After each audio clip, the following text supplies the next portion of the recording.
How to get contacts from SIM card to iPhone. To get started, first of all go ahead and open up the Settings application on your phone. Once you're here, scroll down to the end and tap on Apps. You can view all your phone apps over here. Then scroll down the main list to find and tap on Contacts. This page allows you to manage settings related to your contacts, such as accounts, sort order, and access permissions.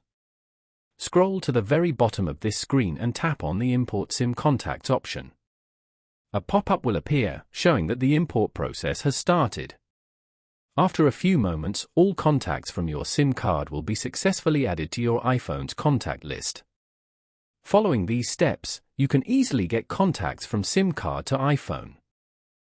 Thank you for watching. Please leave a like if this tutorial helped you, or leave a comment below if you have any questions related to the video.